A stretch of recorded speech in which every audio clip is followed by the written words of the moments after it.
రాబోయే కాలంలో అధికారం తమదేనన్నారు వైసీపీ అధినేత వైఎస్ జగన్మోహన్ రెడ్డి. రాష్ట్రంలో ఎల్లకాలం కూటమి ప్రభుత్వం ఉండదన్న ఆయన విపక్షంలో ఉన్నప్పుడు భద్రత తొలగిస్తే ఎలా ఉండేదని చంద్రబాబును ఉద్దేశించి ప్రశ్నించారు. వారు చేస్తున్నది కరెక్టేనా అంటూ చంద్రబాబు ఆలోచన చేయాలన్నారు. విపక్ష నేత రైతులతో మాట్లాడేందుకు వస్తే కనీస భద్రత ఇవ్వరా అని క్వశ్చన్ చేశారు జగన్మోహన్ రెడ్డి.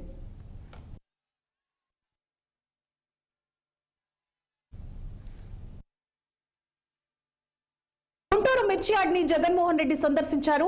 మార్కెట్ యార్డ్ లో రైతులతో మాట్లాడి ఆయన సమస్యలు అడిగి తెలుసుకున్నారు. జగన్ వెంట ముఖ్య నేతలతో పాటు భారీ సంఖ్యలో కార్యకర్తలు తరలివచ్చారు. కూటమి సర్కార్ భద్రత ఇవ్వకపోవడంతో జనసంద్రోహం మధ్య రైతులకు పరామర్శ చేశారాయన. గిట్టుబాటు ధర తగ్గిందని జగన్ తో రైతులు వాపోయినట్లు తెలుస్తోంది. అలాగే గతేడాది మిర్చి నిల్వలు మార్కెట్లో భారీగా ఉండిపోయాయని వ్యాపారులు చెప్పారు.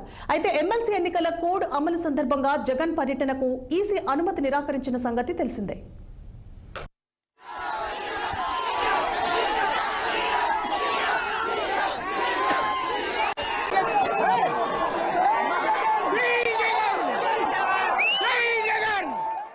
చంద్రబాబు నాయుడు గారి సచివాలయానికి, చంద్రబాబు నాయుడు గారి ఇంటికి గుంటూరు మిర్చి యార్డ్ ఎంత దూరం?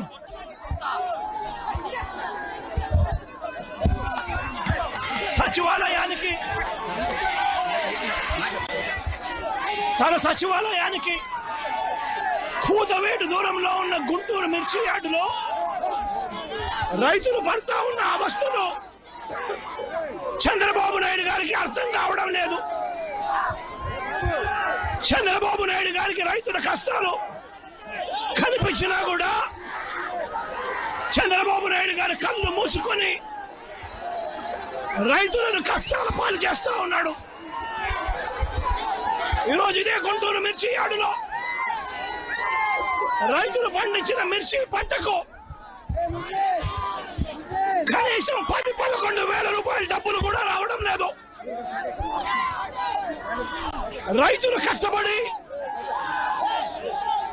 తాము పండించిన పంటను అమ్ముకోలేని పరిస్థితిలో రైతులు ఈరోజు ఉన్నారు. రైతులకు ఈరోజు ఒకవైపు తెగుళ్ల వల్ల రైతులకు ఇవాళ పంట కూడా మామూలుగా 20 క్వింటాళ్ళ పైన రావాల్సిన పంట ఈరోజు 10-15 క్వింటాళ్ళకి పడిపోయిన పరిస్థితులు కనిపిస్తా ఉన్నాయి. మరోవైపున రేటు చూస్తే నిరుడు సంవత్సరం